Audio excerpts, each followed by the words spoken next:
je vais demander à Carole Cassagne de nous parler d'abord des innovations dans le cadre du diagnostic. C'est vrai que le diagnostic est un art difficile et le diagnostic des progémies et des mycoses en général est difficile. Et donc elle va nous faire un point sur l'actualité en insistant bien sûr sur des méthodes nouvelles et des approches nouvelles éventuellement expérimentées. Bonjour.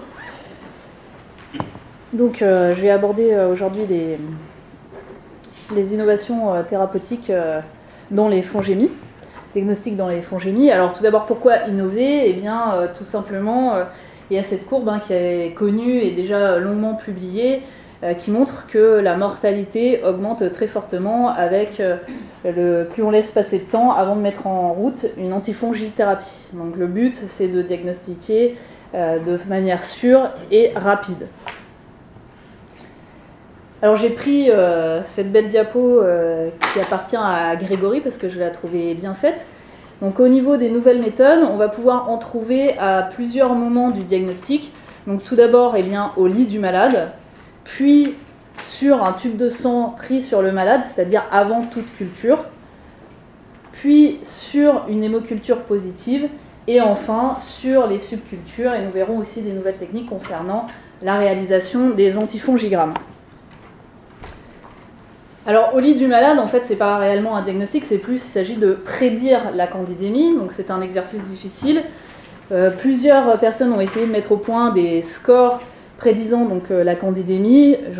J'ai pris cette étude qui en relatait 3, donc celui de Leon, de Wenzel et de Shore, donc qui prend en compte des facteurs de risque de réaliser une candidémie et de mettre des points en fonction de la présence ou de l'absence de ces facteurs de risque. On voit quand même que le score de Léon n'est pas si mal, puisqu'il a quand même une très grande R sous la courbe, ce qui veut dire qu'il a donc des bonnes performances en termes de sensibilité et de spécificité.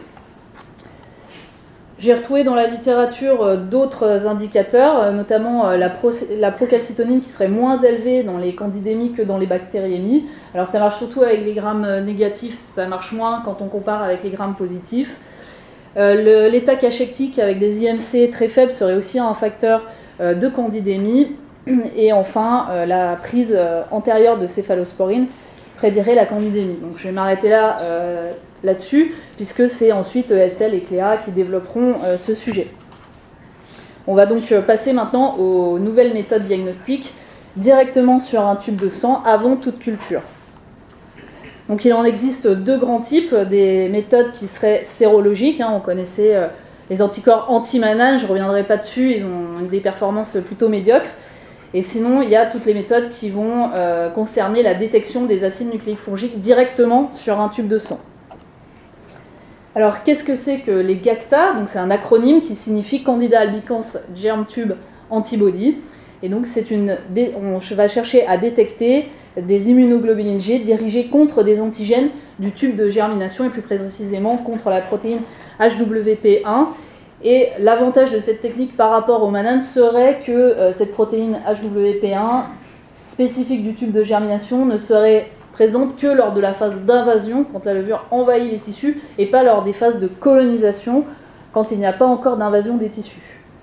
Donc c'est un test qui se fait par immunofluorescence indirecte, et il y a une automatisation possible, comme on le voit ici sur l'image.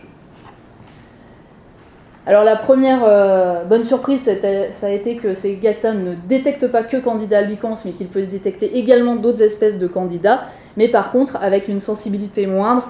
Ça a été notamment montré pour Parapsilosis et Tropicalis.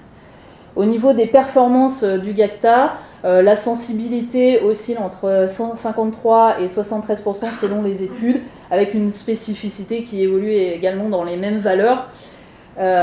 Si on compare donc des candidoses intra-abdominales ou urologiques versus des patients de réanimation qui n'en auraient pas, voire des contrôles sains. Alors par contre, j'ai été un peu déçue puisque j'ai quand même trouvé une étude où ces anticorps CACTA étaient positifs chez seulement 5% des patients avec uniquement une candidémie. C'est-à-dire qu'ils n'avaient pas de foyer profond, ils n'avaient qu'une candidémie, donc j'ai trouvé ça très très faible et du coup moins intéressant que ce qu'on pouvait penser. Maintenant, je vais parler des détections des acides nucléiques fongiques. Alors là, il y a eu beaucoup d'innovations. La difficulté, c'est la composition du sang, puisque le sang va être composé beaucoup de globules rouges, de globules blancs, de plaquettes, etc. Et il va y avoir assez peu en fait de micro-organismes circulants lors d'un épisode de candidémie. Et donc il va falloir chercher l'aiguille dans la botte de foin, sachant qu'en plus il y a des composants tels que les ions ferriques issus de l'hémoglobine ou des immunoglobulines et de l'héparine qui peuvent être des inhibiteurs de PCR, donc ce qui va gêner la détection par PCR. Alors il existe deux grands types de détection des candidats directement sur le sang. Alors il y a le Septifast, le Magicplex, le Vio et le T2 Candida RMN qui vont détecter un nombre limité de candidats, donc 5 ou 6 candidats qui vont être albicans, glabrata, tropicalis et parapsilosis et cruzei, voire dubliniensis pour le VIO. Pourquoi ? Parce que c'est ces candidats-là qui représentent 90% des candidémies. Alors ils commencent tous évidemment par une lyse et une extraction des acides nucléiques, puis ensuite il y a des PCR multiplex ou universels qui ciblent évidemment les champignons, donc soit sur le 18S, soit sur le 23S, et ces techniques vont se différencier en fait par la méthode d'identification. Donc le Septifast, ce sera par les courbes de fusion. Le Magicplex, en fait, il y a deux panels de PCR en temps réel qui se suivent. Donc si le premier est négatif, on fait le second. Pour le Vio, c'est une séparation des amplicons par électrophorèse. Et pour le T2 Candida RNMN, en fait, les amplicons vont être capturés par des sondes qui sont conjuguées à des nanoparticules super paramagnétiques. Et quand l'ADN se conjugue à ces billes, en fait, elles clusterisent ensemble, enfin, elles hémagglutinent en quelque sorte. Et cette hémagglutination va être détectée par RMN. Au niveau des temps, le Septifast, le Magicplex et le T2 Candida RMN sont assez similaires, aux alentours de 4 à 5 heures. Le Vio est un peu plus long, dû à l'électrophorèse. Concernant les limites de détection, c'est aux alentours de 3 à 30 CFU par ml, sauf pour le T2 Candida RMN qui est très très sensible. Mais en fait, c'est un peu un inconvénient parce que j'ai téléphoné à des collègues qui utilisent cette machine en routine et en fait, ils m'ont dit que c'était très très gênant puisqu'il fallait qu'ils passent la machine sur Famnios à chaque fois qu'ils s'en servaient, sinon ils n'avaient que des faux positifs, qu'ils se désinfectent bien les mains et tout ça. Donc voilà, trop sensible, ça veut dire des faux positifs. Au niveau des performances, donc pour le Septifast, la sensibilité est de 65 et la spécificité de 86. Pour le Magicplex, il y avait deux études, une qui avait permis de détecter 5 fourgémies sur 14, mais contre 9 sur 14 pour les hémocultures standards, avec 3 qui étaient en commun, et une autre étude dans laquelle ils avaient détecté 3 fourgémies sur 3 contre 1 pour les hémocultures standards. Concernant le T2 Candida RMN, il avait des très très bonnes performances en termes de sensibilité et de spécificité. Concernant le prix, c'est des appareils qui valent quand même très très cher, avec des tests jusqu'à 200 000 € et avec un coût par test qui est quand même élevé de 50 à 150 € par test. Alors quels sont les avantages ? Évidemment, c'est qu'il n'y a pas besoin de culture, donc c'est réalisé directement sur le tube prélevé au lit du patient, donc il y a un gain de temps évident. Il y a une détection en théorie possible des micro-organismes non cultivables ou difficiles à cultiver. Bon, pour les levures, ça nous concerne peu puisque toutes les levures détectées sont très faciles à cultiver, mais ça pourrait intéresser d'autres micro-organismes. C'est en général très automatisé, alors il faut savoir pas complètement, notamment pour le Magicplex et le VIO, et ce serait plus ou moins adaptable au POC en termes d'automatisation et de délai de rendu qui oscille vers 4 heures. Le problème, c'est qu'on détecte un nombre d'espèces restreint, donc on va passer à côté des levures rares. Il y a un volume de sang analysé qui est faible et qui est à l'origine des faux négatifs. Il y a des faux positifs, surtout avec le T2 Candida, comme je l'ai évoqué, par sa sensibilité très élevée. Et les machines coûtent cher et quid des infections polymicrobiennes. Il faut savoir que les datas sont rares quand même sur l'essai de ces machines sur les fongémies. Il y a plus de bibliographie sur ces machines avec les bactériémies. Alors il y en a un deuxième type, pareil, de système qui détecte les acides nucléiques directement sur le sang et qui cette fois essaie d'être panfongal et pas de détecter juste 5 espèces. Donc il s'agit de l'Iridica BAC-BSI, du Septitest et du Fingiplex. Alors toujours pareil, ça commence par une extraction des acides nucléiques, poursuivie par des broad range ou des universal PCR qui ciblent encore le 18S ou le 23S pour les champignons. Et ensuite, ça diffère par les méthodes d'identification. Donc, dans l'Iridica, on a une détection des amplicons et une identification des amplicons par spectrométrie de masse. Dans le Septitest, il y a un séquençage. Et dans le Fingiplex, il y a une détection par spectroscopie de type Raman. Au niveau des heures, l'Iridica est assez similaire à celui du Fingiplex avec 6 heures, et le septitest est plus long parce qu'il y a un séquençage, donc il faut plutôt 8 à 10 heures. Concernant les limites de détection, j'ai trouvé des données sur les FONGEMI que pour l'Iridica, qui relatent 4 à 16 CFU par Ebel. Au niveau des performances du test en termes de sensibilité et de spécificité, l'Iridica était assez similaire au Fingiplex avec des sensibilités et des spécificités dépassant les 80%. Le septitest semblait un petit peu moins performant. Là encore, ce sont des systèmes qui coûtent assez cher, entre 75 000 et 200 000 euros, et avec des cassettes à chaque fois qui coûtent plus de 50 euros par test. Donc au niveau des avantages et des inconvénients, on a un peu les mêmes. Il faut savoir que c'est juste encore un petit peu moins automatisé pour ces automates, notamment pour l'Iridica, où en plus il faudrait parfois des pièces distinctes, donc l'adaptabilité au POC est un peu remise en cause. Et puis l'avantage, c'est que là, on pouvait en théorie identifier n'importe quelle espèce de champignon, mais il faut savoir que l'identification à l'espèce n'est pas toujours possible, donc ils vont parfois rendre candidat SP et pas sortir les espèces rares. Alors à la fin, après avoir fait pas mal de biblio, je suis tombée sur cet article que j'ai quand même mis, où ils avaient comparé donc, le septitest, le VIO, Lightcycler Septifast, sur 13 patients qui avaient eu une hémoculture positive. Bon, dans la série, il n'y avait qu'un seul candidat albicans, et aucune des techniques ne l'avait détecté. Voilà. Donc peut-être qu'il faut faire plus de tests. C'est vrai qu'à chaque fois, les études sont sur des échantillons très faibles pour les levures.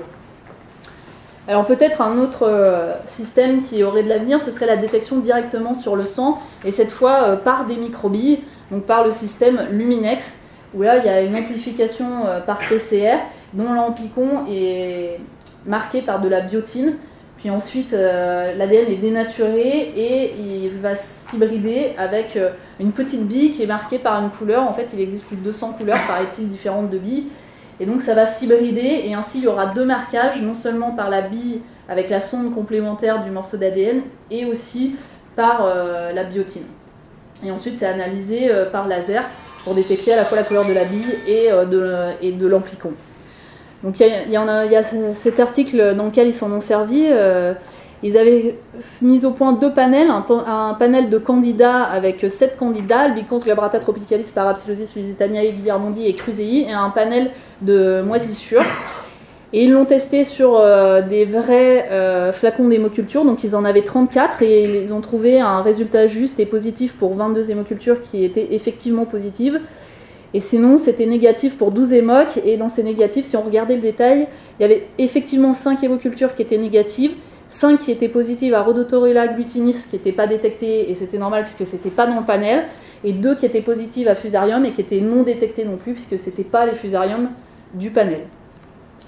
Alors l'avantage que j'ai trouvé dans cette technique, c'est qu'en fait on peut designer ses propres panels, donc je trouvais que c'était un avantage sympathique qui permettait de l'adapter par exemple à son écologie locale. Maintenant, nous allons passer aux techniques d'identification après incubation sur une hémoculture positive.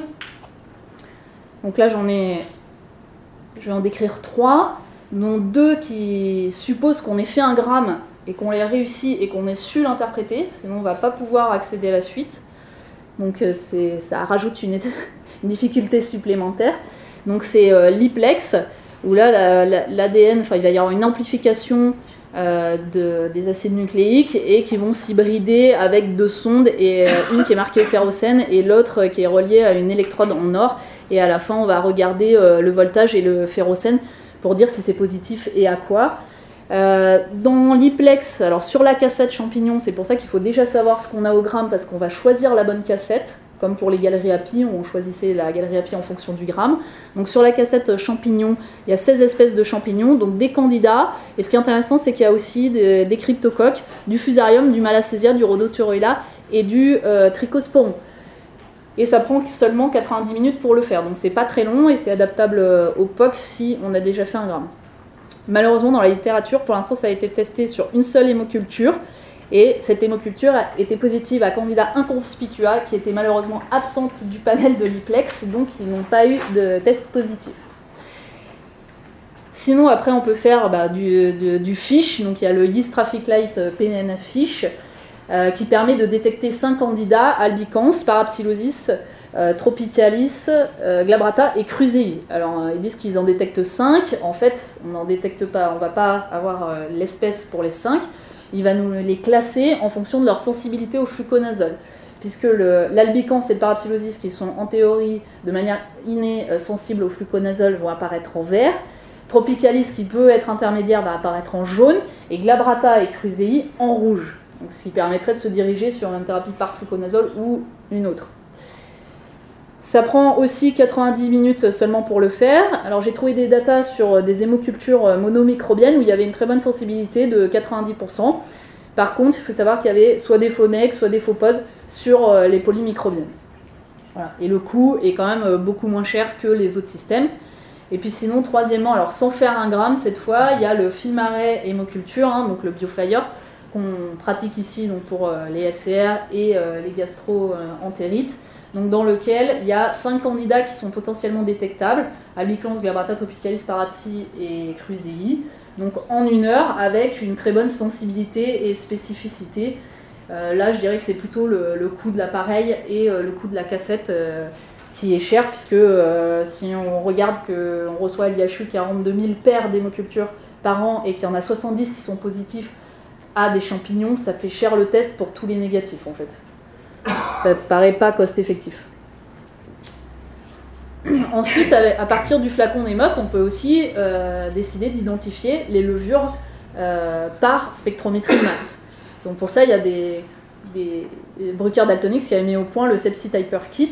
C'était un petit kit dédié à partir de l'EMOC, identifier directement le candidat. Alors nous, on avait fait une méthode in-house avec du SDS, du sodium de décylsulfate. Et en fait, on avait montré que sur les candidats, en tout cas, notre méthode fonctionnait mieux sur 71 hémocultures positives. On l'avait ensuite testé en routine sur 94 hémoc, et il y en avait 93 qui étaient monomicrobiennes, et on avait quand même une médiane des log scores qui était à 2,61, donc c'était plutôt bon. Alors effectivement, ça utilise de l'acide formique. C'est le problème d'hygiène et sécurité qui peut se soulever avec cette technique. Et donc on avait identifié 98,9% de nos flacons correctement en 75 minutes, donc ce qui était pas mauvais. On avait eu une hémoculture polymicrobienne qui contenait un parapsilosis et un glabrata. On avait détecté le parapsilosis avec un log score supérieur à 2, mais on n'avait pas détecté le candidat glabrata, ce qui pourtant aurait changé l'attitude thérapeutique. Donc c'était dommage. Broyer a lui aussi essayé de mettre au point un autre dispositif pour identifier les levures directement à partir des flacons positifs. Donc il s'agit d'une petite seringue avec un filtre au bout, et donc on aspire du sang afin de coller les micro-organismes sur le filtre, et avec ce filtre on peut le déposer directement sur la plaque de spectrométrie et ainsi l'identifier rapidement. Donc ça a été testé sur des hémocultures. Alors au niveau des levures, il y avait de très très bons résultats. Mais je dirais que ça ne marche que pour l'instant sur le système Vitech, et d'autre part c'était des flacons artificiellement ensemencés, donc c'est pas quand même la réalité qu'on rencontre. Ça a plus de chances de marcher quand c'est artificiellement ensemencé. Maintenant je vais parler des méthodes d'identification qu'il pourrait y avoir sur les subcultures et dans la manière de réaliser les antifongigrammes. Donc ce qui nous gêne souvent, c'est les infections polymicrobiennes. Parce que quand on a une hémoc polymicrobienne, on sait que c'est un facteur quand même très péjoratif, parce qu'on va mettre du temps à identifier les micro-organismes qui sont à l'intérieur par rapport à s'il n'y en a qu'un. Donc ce qu'on fait en mycologie, c'est qu'on ensemence donc un saboro pour que ça pousse vite et pouvoir l'identifier. Donc on est content, on identifie notre première souche issue de notre hémoculture, et puis le lendemain, quand on regarde notre chromagar qui permet de distinguer les différentes espèces par des couleurs, on se rend compte que c'est polymicrobien, et là on est plus triste parce que ça aurait pu évidemment faire changer d'attitude thérapeutique. Donc pour pallier à ce problème, on a essayé avec l'équipe de Parasito de mettre au point un algorithme de détection des infections mixtes, donc à levure. Donc, juste à partir du spectre qu'on obtient sur le MALDI, donc c'est un algorithme sur un ordinateur qui est relié à notre bande de data. Donc ça c'est un exemple de rapport qu'on nous renvoie. Donc sur le spectre numéro temps, eh bien, on voit que l'espèce majoritaire détectée était un Candida albicans, mais qu'on pouvait aussi se douter qu'il y avait du Candida glabrata. Et on avait fait des réplicas, et là on voyait que l'espèce majoritaire sur le réplica était Candida glabrata, et qu'il y avait très certainement aussi du Candida albicans. Donc on l'a testé sur 382 prélèvements. Alors je tiens à dire que ces 382 prélèvements ne sont pas que des hémocultures, hein, c'était toutes sortes de prélèvements. Et sur les 382 prélèvements, on a eu 21 infections polymicrobiennes qui ont été détectées à la fois sur le milieu chromogène et à la fois par notre système algorithmique in silico. Il y en a 18 qui n'ont été trouvées que sur le milieu chromogène et 21 qui n'ont été trouvées que par notre algorithme. Ce qui donnait à première vue une sensibilité de 50% avec une bonne spécificité de 94%. Alors quand même, on s'est dit, est-ce que ces 21 infections mixtes qu'on a trouvées par notre algorithme, est-ce que c'est des faux positifs ou alors est-ce que c'est qu'ils n'ont pas été détectés par le chromogène? Donc on a cherché, on a réensemencé tous ces flacons et on a incubé le chromogène plus longtemps et on a identifié aussi des colonies au hasard, hein, parce que les colonies de levure elles se ressemblent toutes, donc on en a pris au hasard et on les a identifiées par spectrométrie de masse classiquement. Et ce qu'on a vu, c'est que ça nous a permis, au final, de détecter 34 infections mixtes sur 52, 48 heures avant le chromogène, avec une valeur prédictive positive qui allait de 80,9 à 91% après donc, réanalyse de ces soi-disant faux positifs qui n'en étaient pas tous, parce qu'on en a retrouvé. Ce qui veut aussi dire que regarder un chromogène à 48 heures, eh bien, il peut y avoir des faux négatifs du chromogène. Alors, il y a eu aussi des avancées sur la réalisation des antifongigrammes, notamment par spectrométrie de masse de type MALDI-TOF. Donc, c'est Karine Marina qui avait commencé à étudier cette possibilité-là. Et là, donc, je présente un article où ils ont testé la détection de la résistance à la caspofungine par le changement du spectre avec la concentration d'antifongiques via le Composite Correlation Index, qui est un outil qui est disponible sur les spectromètres de masse de type Bruker-Daltonix. Donc après 15 heures d'incubation de glabrata avec de la caspofungine, eh bien, ils ont trouvé qu'ils avaient entre 54 à 97% de concordance avec des techniques conventionnelles. Cependant, ils avaient aussi d'autres études que j'ai listées en dessous, ont essayé avec d'autres espèces et d'autres molécules, puis ont augmenté le temps d'exposition à l'antifongique jusqu'à 24 heures. Et ce qu'ils ont trouvé, c'était quand même que c'était dépendant des espèces et des molécules, la concordance avec les techniques conventionnelles, mais ça peut être intéressant si un jour on arrive à stabiliser cette technique. Il y a également le MBT-Astra qui est surtout développé pour les bactéries. Donc là, pareil, ils ont fait la même chose. Ils ont tenté de détecter la résistance à la caspofungine de Candida albicans et glabrata, et ils l'ont fait en 6 heures, cette fois avec un logiciel qu'ils ont écrit sous R qui compare en fait l'air sous la courbe des spectres avec caspofungine sur les spectres sans caspofungine, et ils avaient d'assez bonnes corrélations. Alors je me suis quand même posé la question de savoir si nous, pour notre écologie à l'IHU, on avait vraiment besoin d'avoir cette sensibilité à la caspo ou pas très rapidement, en 6 à 24 heures. Et finalement, qu'est-ce qu'on voit pour les espèces qui sont théoriquement sensibles de manière innée à la caspofungine? C'est qu'on avait seulement 3,4% de Candida glabrata qui étaient résistants et la moitié quand même des Crusei qui étaient intermédiaires, en sachant que Crusei, on n'en a quand même pas tant que ça, donc est-ce que c'est vraiment utile ou pas? Il faudrait déjà avoir en premier l'identification, et si c'est un Crusei, le tester. Si c'est une autre espèce, ce ne sera pas la peine. Je vais maintenant passer aux perspectives. Donc au niveau des perspectives, il y a le NGS qui est prometteur, mais pour l'instant, on a peu ou pas de pipeline pour les champignons. Donc, le NGS est réalisé à l'IHU maintenant pour les bactéries en à peu près 3 jours. Pour les champignons, il reste encore un peu de travail au niveau de l'analyse bioinformatique. Sinon, il y a une autre perspective. Alors ça, c'est un peu un projet que j'essaie de faire.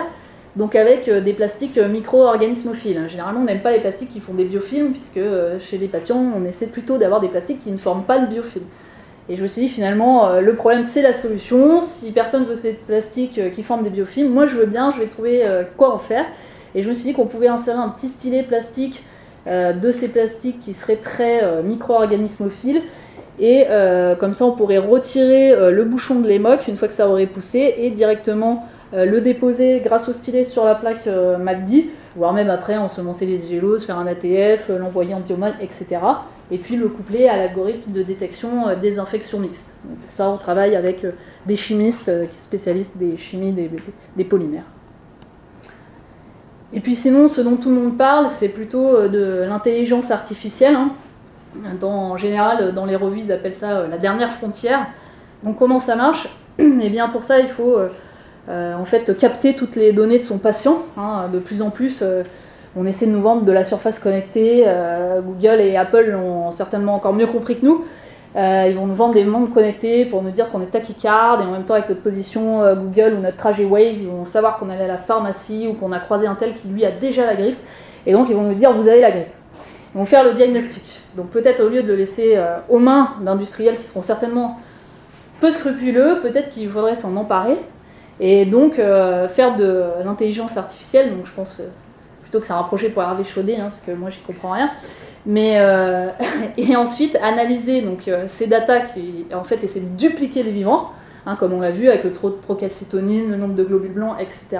En croisant tout via des algorithmes apprenants. Eh bien, il sera possible à la fin de dire que c'est très certainement une pandémie avec telle certitude. Voilà, et de manière plus récréative, pour conclure cette présentation, je vous propose la lecture des livres de Eric Sadin, qui a beaucoup écrit sur l'intelligence artificielle, donc notamment la vie algorithmique ou la silicolonisation du monde. Voilà. Et comme a dit Bouddha, tout est parfait, mais on a encore plein de progrès à faire. Sur ces bons mots, merci Carole.